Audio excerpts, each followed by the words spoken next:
Então vamos lá, vou dar uma breve explicação para vocês de fraude contra credores, porque eu acho que vai ser interessante, acho que precisa para a gente poder começar a entender sobre o que a gente vai falar na aula de hoje. Então, a fraude contra credores, ela é um instituto de direito material, ela está prevista no artigo 158 do Código Civil, é um dos vícios do negócio jurídico, né? Um dos defeitos do negócio jurídico. E, basicamente, pessoal, a fraude contra credores ela é um instituto de direito material e ela se dá quando o devedor, e aqui eu falo de devedor, eu não falo de executado, porque não tem uma ação ainda. O devedor aliena, vende os seus bens com a finalidade, com a intenção de não adimplir as suas dívidas. Tá? Então, é aquele devedor que tem lá 100 mil reais de dívidas, 500 mil reais de patrimônio e começa a vender o seu patrimônio, tirar do seu nome após estar inadimplente. Tá? Então, ele precisa estar inadimplente, a dívida precisa estar vencida para que eu possa fazer essa fraude, porque se essa dívida não está vencida, eu posso ter vendido esse imóvel, guardado o dinheiro para justamente pagar essa dívida. Tá? Então, a fraude, ela acontece quando? A fraude contra credores, ela acontece quando, então? Quando o devedor está inadimplente, ou seja, ele já possui a dívida, essa dívida já é exigível, e aí ele aliena os seus bens, né, com a intenção de não efetuar o pagamento dessas dívidas. Então, ele tira o patrimônio do seu nome para não poder... ou melhor, para que o exequente, numa futura ação de execução, não consiga lograr êxito em encontrar nada em seu nome. Tá? Então, essa é a intenção de uma fraude contra credores. Existe uma ação específica para a discussão da fraude contra credores. Vocês lembram qual que é? A ação pauliana. Muito bem, então anotem aí.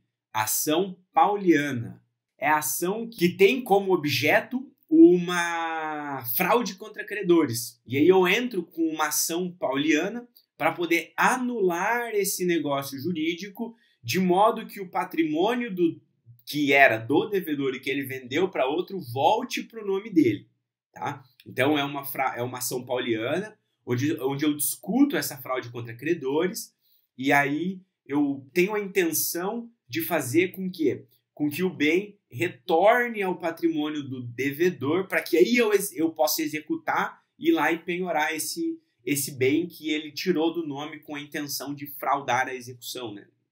Não é fraudar a execução, de fraudar a dívida, porque a gente não tem uma execução ainda. Só para passar aqui para vocês, a fraude contra credores pode ser de várias formas. Ó.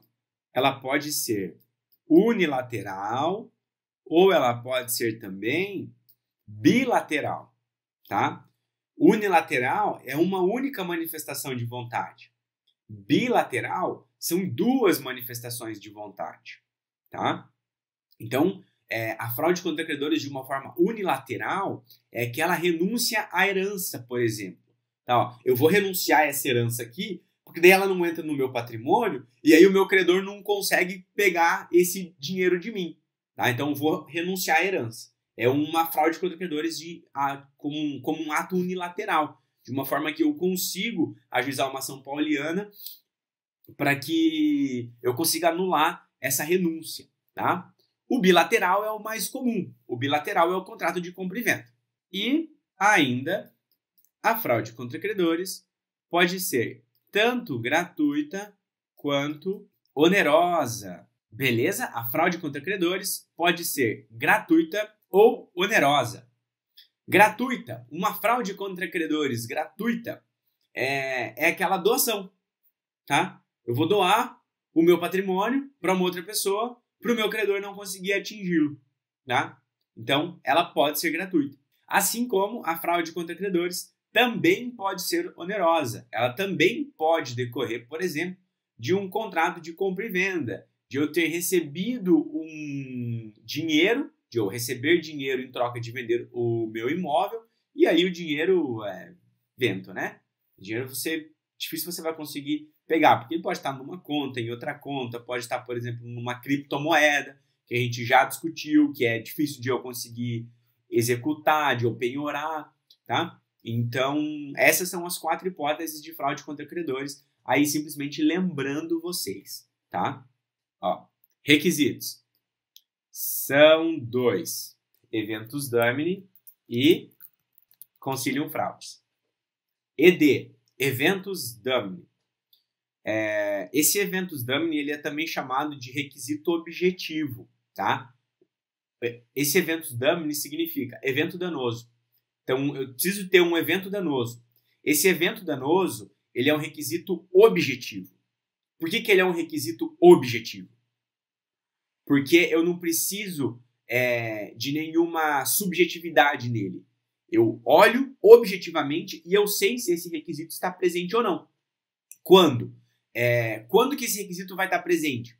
Esse requisito do eventus domini ou do elemento objetivo, que significa o evento danoso, ele vai estar presente quando eu conseguir mensurar que o devedor alienou os seus bens e agora ele está insolvente, ou seja, o teu patrimônio é inferior às dívidas que ele tem. Então, ele é um devedor insolvente. Então, quando que eu consigo verificar a presença desse requisito objetivo? Quando o passivo é inferior às dívidas do devedor. Tá? É um requisito objetivo. Eu olho objetivamente o patrimônio e as dívidas. Se o patrimônio for menor que as dívidas, está presente o requisito objetivo. Tá? Eventus Domini, tá? Também chamado de evento danoso. Tá?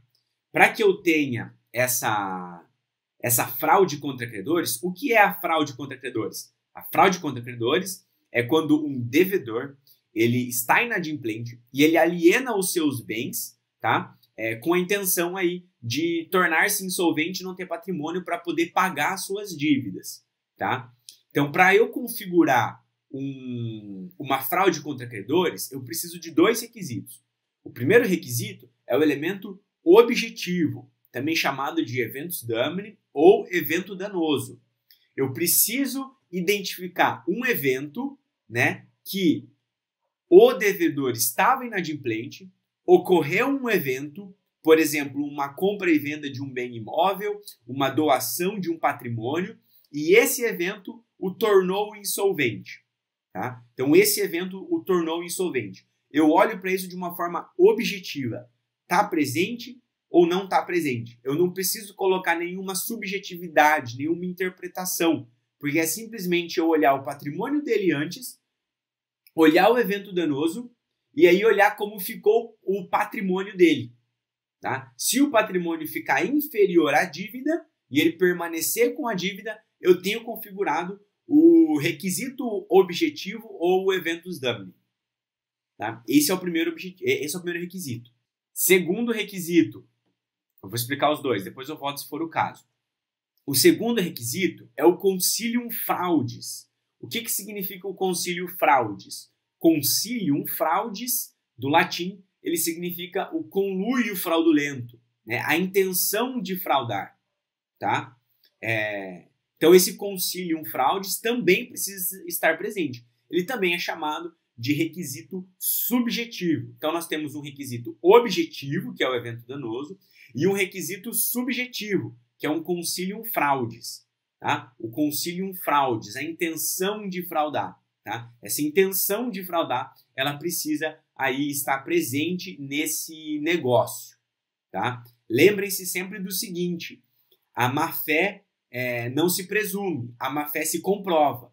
Portanto, o credor, ao ajuizar uma ação pauliana, que é a ação competente para debater uma fraude contra credores, né, para eu anular esse negócio jurídico, o credor precisa efetivamente comprovar o conluio fraudulento do devedor e dessa terceira pessoa com essa intenção aí de torná-lo insolvente para não conseguir efetuar o pagamento das dívidas. Tá? Então, entra-se com uma ação pauliana, com um fundamento no artigo 158 e seguintes do Código Civil, necessitando comprovar os 2 requisitos, evento danoso e concilium fraudis, para que eu possa chegar ao final, que é anular o negócio jurídico, tá? E fazer com que esse bem retorne ao patrimônio do devedor. Então, a finalidade, portanto, é anular. Pessoal, é importante pontuar também que a doutrina, ela costuma dizer que não é necessário, em todos os casos, o conluio fraudulento, tá? Se eu conseguir comprovar que esse terceiro tinha conhecimento, tinha ciência de que esse ato ia tornar o devedor insolvente, eu já consigo comprovar essa fraude contra credores, tá? Ou seja, o que isso significa? Se o terceiro tinha como saber que aquele ato ia tornar o devedor insolvente, só isso já basta para que eu consiga comprovar a fraude. Vou ditar uma frase para vocês. Presume-se a má-fé no caso de... Presume-se a má-fé nos seguintes casos, ou presume-se a má-fé 1. Artigo 159 do Código Civil. No caso do artigo 159 do Código Civil, presume-se a má-fé, tá? Presume-se a má-fé. O que diz o artigo 159 do Código Civil? 159 do Código Civil. Ele vai dizer que, são igualmente anuláveis os contratos onerosos do devedor insolvente, e aí vem a parte importante. Quando a insolvência for notória, tá? Quando a insolvência for notória, ou tem algum motivo, ou houver outro motivo para ser conhecida ao outro contratante, tá? Então, presume-se a má-fé quando a insolvência ela é notória. Por exemplo, tem uma pessoa muito famosa em Toledo, em Marechal, em Palotina, em Assis, em Cascavel, e todo mundo conhece ele. E tá todo mundo sabendo que ele tá passando por um perrengue. E ele deixou muito claro para todo mundo nas redes sociais que tá vendendo todos os bens dele, por exemplo. É notório, todo mundo sabe que o cara não tem dinheiro para pagar, tem muitas dívidas e tem patrimônio, e tá vendendo patrimônio para não pagar as dívidas. Todo mundo sabe. Então, presuma a má-fé nesse caso. E a segunda hipótese de presunção de má-fé é nos casos de doação gratuita. Doação gratuita é foda. Ato fraudulento gratuito. Esse aqui, No caso do ato fraudulento gratuito, eu presumo a má-fé, tá? Então, olha só. Resumindo, na fraude contra credores, o credor, quando ele ajuiza uma ação pauliana com o objetivo de anular o negócio jurídico, ele precisa comprovar a má-fé das partes, que é o consilium fraudis, que é o elemento subjetivo. No entanto, a má-fé se presume, ou melhor, o conluio fraudulento se presume em duas hipóteses. Na hipótese de insolvência notória, que é do artigo 159 do Código Civil, e no ato fraudulento gratuito, tá? Fechou? Aí finalizamos. Deixa eu contar uma curiosidade para vocês. Curiosidade da fraude contra credores, tá? Curiosidade, tá? Não precisa anotar, se não quiser. Se quiser, anota. Curiosidade. Essa perguntinha é boa, hein? Essa perguntinha é muito boa. É possível a configuração da fraude contra credores antes da inadimplência? Ou seja, ele ainda não está adimplente, ele não está inadimplente ainda, o devedor não está inadimplente, tá? A dívida vence, por exemplo, a dívida vence segunda, dia 6 de abril. Hoje ele vai lá e vende o imóvel dele. Ou ontem, ou quarta-feira, ou uma semana antes, ou 20 dias antes de a dívida vencer, ele vai lá e depena o seu patrimônio. E aí? Está configurada a fraude contra credores ou não? Pessoal, é possível a configuração da fraude contra credores antes da inadimplência? Então vamos lá, eu vou recapitular o nosso exemplo, tá? O exemplo é o seguinte: a dívida vence no dia 15, tá? Do mês de março, que seja. E ele, o devedor, ele tem patrimônio suficiente para efetuar o pagamento daquela dívida. Mas aí uma semana antes, tá? 10 dias antes, no dia 5 de março, ele aliena o seu patrimônio, ele vende os seus bens e aí ele passa a se tornar insolvente, tá? De uma forma que o seu patrimônio não tem mais condições de efetuar o pagamento daquela dívida, ou seja, o seu patrimônio é inferior ao valor da dívida. Digamos que ele vendeu os seus imóveis, os seus carros e colocou na poupança em nome da filha, por exemplo, tá? Eu posso ajuizar uma ação pauliana com a finalidade de anular esse negócio jurídico para que esses bens voltem para o patrimônio do devedor? Como nós vimos, eu preciso de dois requisitos. O requisito objetivo, que é o eventus damini, e o requisito subjetivo, que é o concilium fraudes. Então, nesse caso, a gente vai discutir o evento danoso, né? Está presente o evento danoso? Eu posso configurar uma fraude contra credores antes dele se tornar inadimplente, porque o requisito objetivo é após estar inadimplente, né? Então, o STJ decidiu que sim. E aqui eu acho que o STJ foi muito cirúrgico e ele acertou. Por quê? Porque eu posso prever um inadimplemento. Eu sei que a minha dívida vence dia 15. Quer saber? Vou vender tudo minhas coisas antes para chegar lá e o meu credor não ter como receber. Então, se ele tem essa premente necessidade de fraudar o crédito do credor, do seu credor, eu consigo daí ajuizar uma ação pauliana, mesmo que o ato fraudulento tenha sido antes da sua inadimplência. Então, sim, o STJ ela pode configurar a fraude antes mesmo do inadimplemento. Antes mesmo do inadimplemento. Para ficar mais claro para vocês, vou colocar aqui a frase e vou colocar o RESP, ó. Segundo o RESP lá, 1.324.308 do Paraná. Se quiserem dar uma olhadinha, abram o RESP, leiam-o, para já ter um conhecimento aí também sobre a jurisprudência do STJ. Vamos para a fraude à execução. O nosso principal objetivo é conseguir diferenciar a fraude à execução da fraude contra credores e conseguir explicar para vocês o que é essa fraude à execução. Tem crase, tá, pessoal? Fraude à execução. Beleza? Bom, primeiro eu quero trazer uma curiosidade. O Brasil é o único país, tá, a prever essa hipótese processual, tá? Então, a fraude à execução aí, ela é prevista unicamente no nosso país.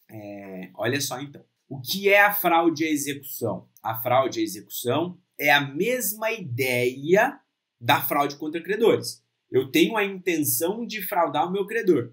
Só que aqui, na fraude à execução, como o próprio nome já diz, nós já temos uma execução. Eu não estou fraudando o meu credor, eu estou fraudando a execução.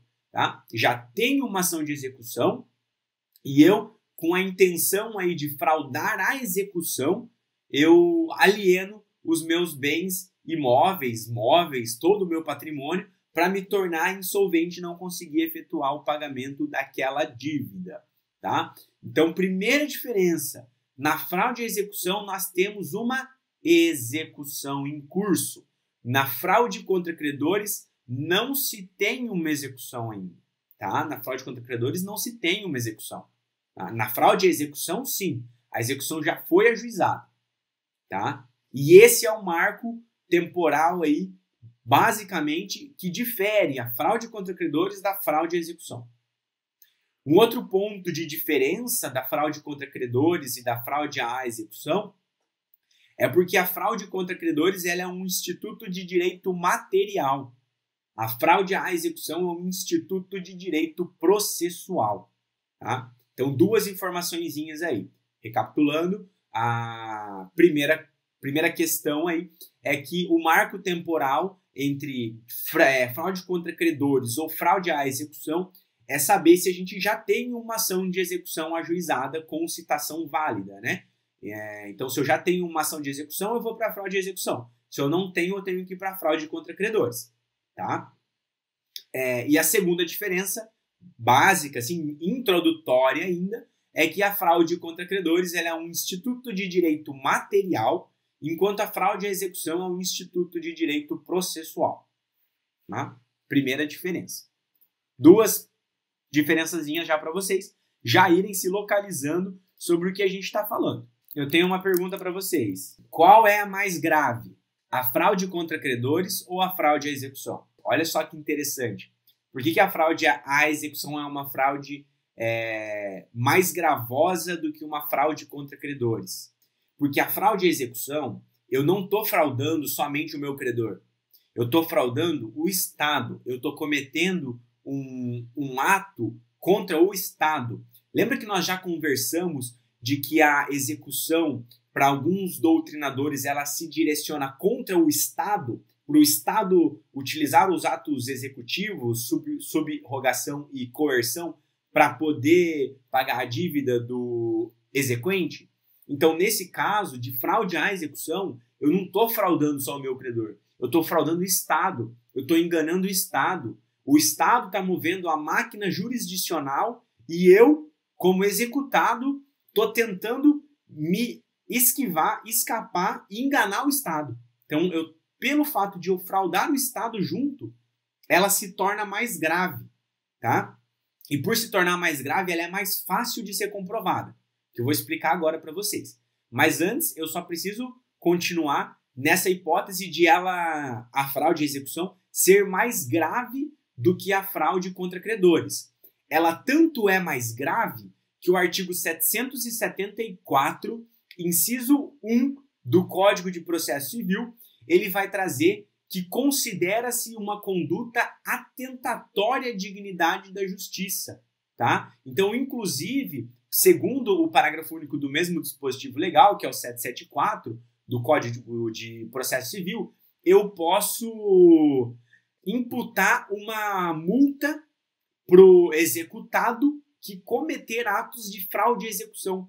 E essa multa é de até 20% do valor exequendo, tá? Então, se ficar considerada a fraude à execução, ela é considerada um ato atentatório à dignidade da justiça, tá? E, portanto, pode ser aí arbitrada uma multa de 20% do valor do débito exequendo ao executado, tá? Então, isso 774, inciso 1, ato atentatório à dignidade da justiça. Ó, artigo 774, considera-se atentatória à dignidade da justiça a conduta comissiva ou omissiva do executado que fraude à execução, inciso 1, tá? Então, a fraude à execução, ela tanto é mais grave que tem até multa, tá? Lembra sempre o seguinte, na fraude à execução eu estou enganando o Estado, eu não estou enganando só o meu credor, tá?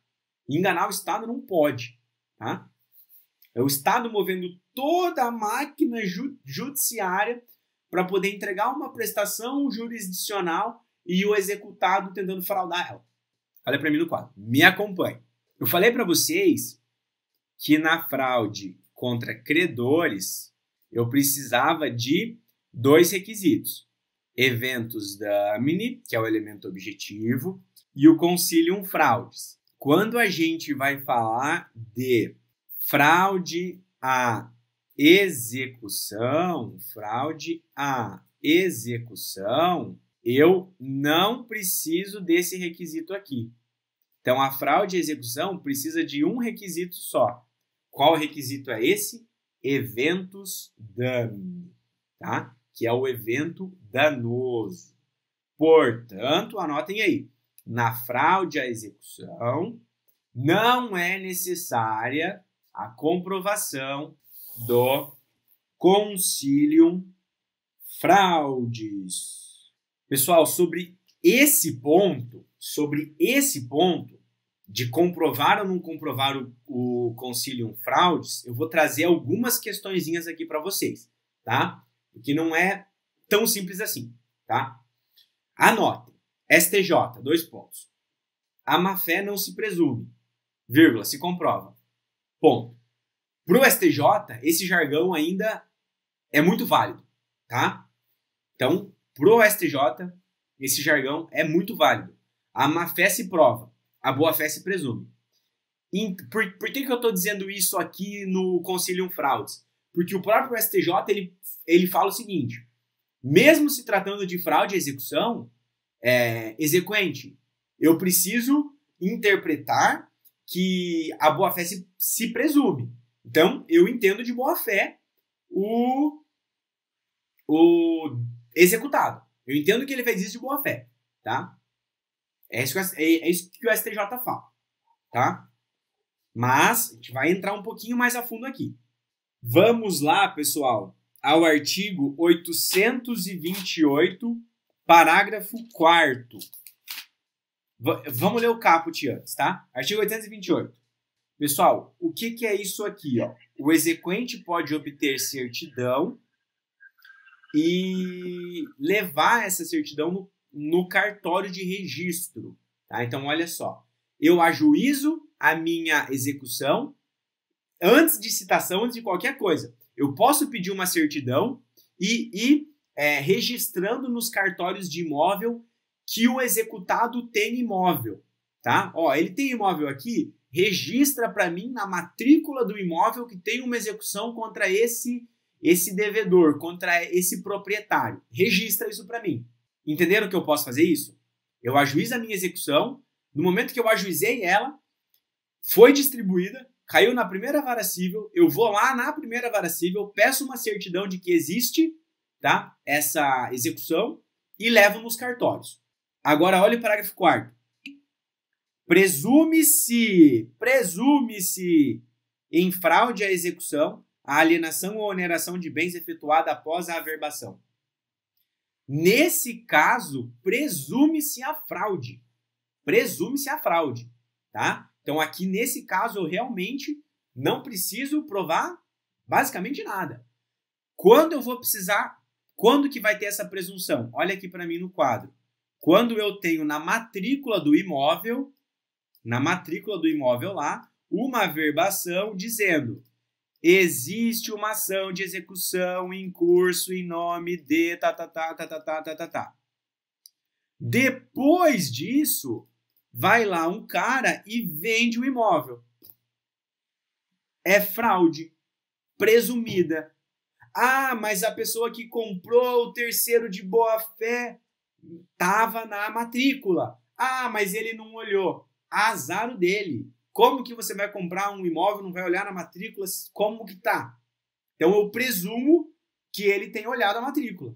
Tá? E eu presumo isso em fraude. É facinho de conseguir comprovar a fraude de execução nesse caso. Tá? Quando a gente comprova que tem essa averbação aí.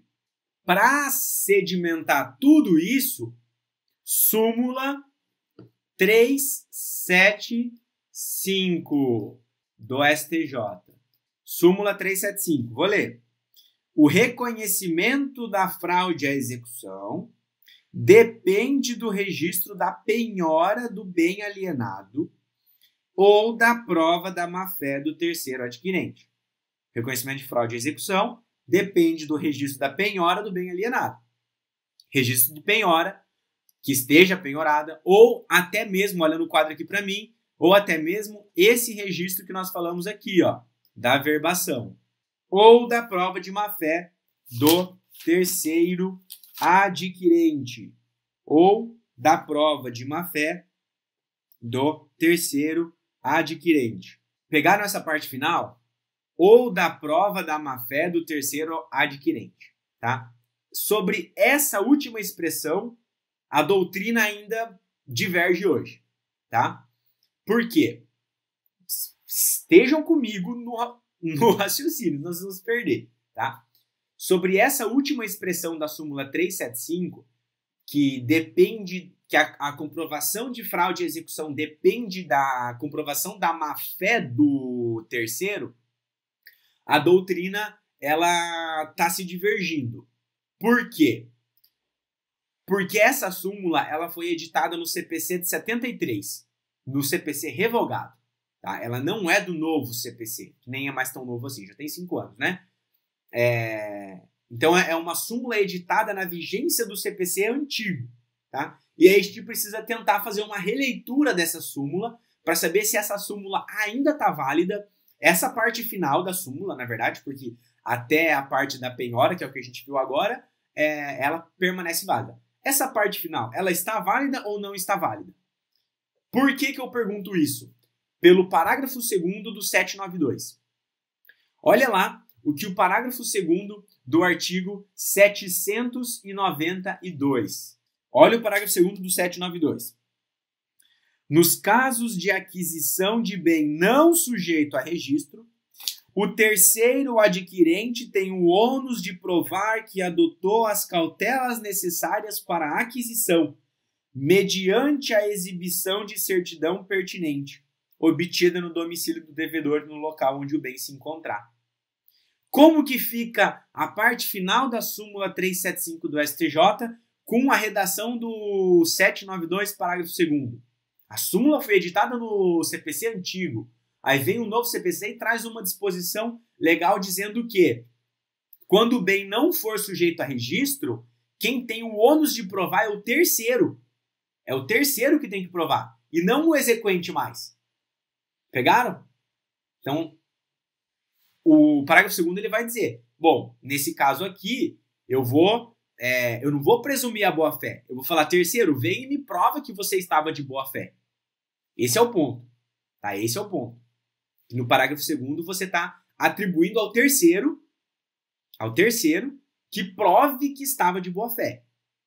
Tá? Esse é o ponto.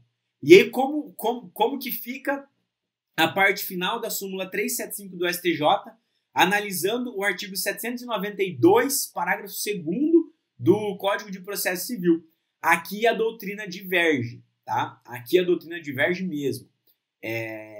Então, tem uma corrente que fala que é a mais aceitada, que diz o seguinte, quando o bem for um bem que possa ter registro, por exemplo, um bem imóvel, eu preciso ir lá na matrícula do imóvel para saber se estava averbada a existência dessa execução ou se tinha algum ato de penhora. Se tinha isso, eu presumo a má-fé, certo? Se não, se eu não tenho isso, incumbe ao exequente provar a má-fé do executado e do terceiro. Por um outro lado, em se tratando de bem não sujeito a registro, aí quem tem o dever de provar é o terceiro que estava de boa-fé, e não eu, exequente, provar que ele estava de má-fé. Entenderam? Coloquem aí assim para mim. Atenção, vou colocar bem grande. Atenção, 2 pontos. Para a ocorrência de fraude à execução, é indispensável a citação válida do executado. Ponto. Para a ocorrência da fraude à execução, é indispensável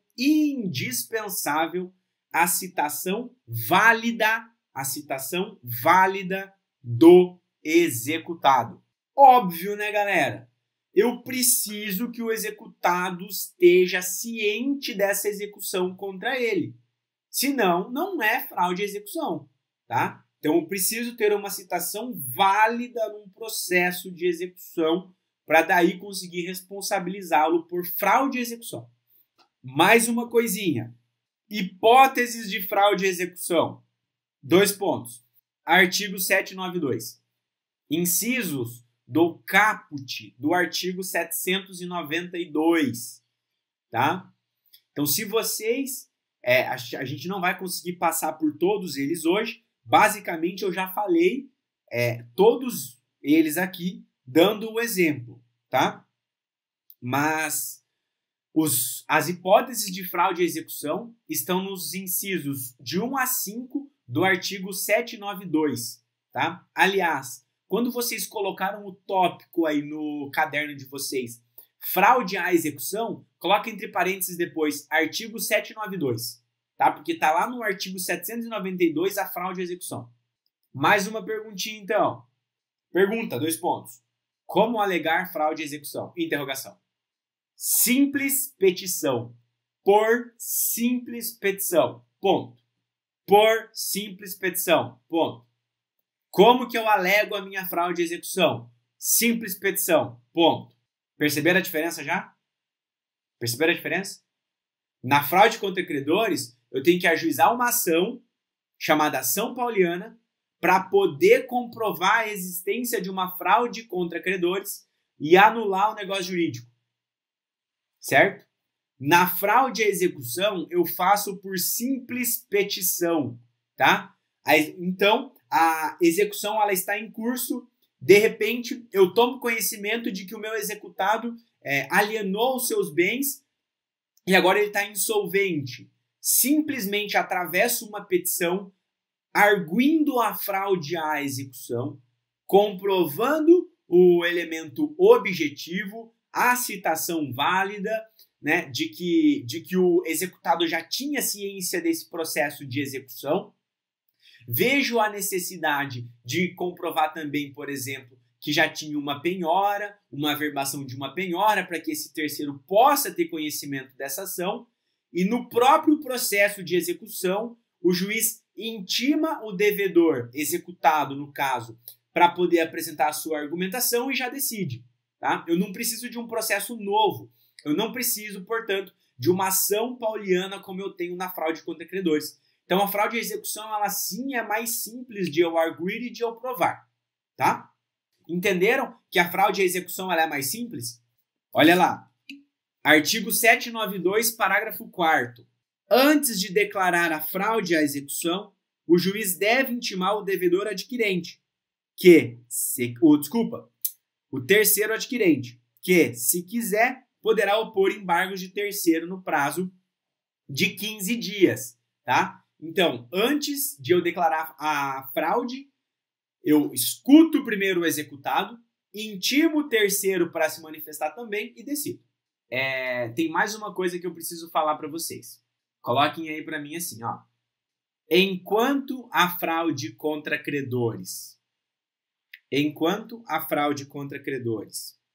acarreta a anulação do negócio jurídico, a fraude à execução gera a ineficácia do ato.